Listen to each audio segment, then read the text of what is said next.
غدیف بن حارث کہتے ہیں کہ میں نے ام المومنین عائشہ رضی اللہ تعالی عنہ سے کہا، آپ نے رسول اللہ صلی اللہ علیہ وآلہ وسلم کو رات کے پہلے حصے میں غسل جنابت کرتے ہوئے دیکھا ہے یا آخری حصے میں؟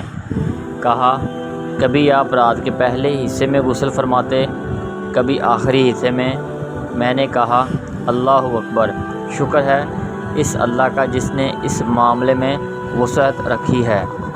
پھر میں نے کہا، آپ نے رسول اللہ صلی اللہ علیہ وآلہ وسلم کو رات کے پہلے حصے میں وطر پڑھتے دیکھا ہے یا آخری حصے میں؟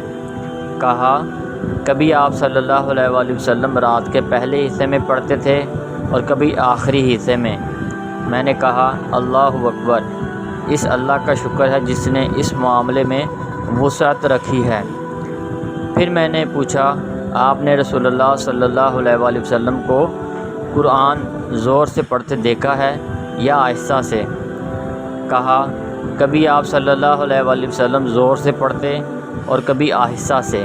میں نے کہا، اللہ اکبر، اس اللہ کا شکر ہے جس نے اس امر میں وسعت رکھی ہے۔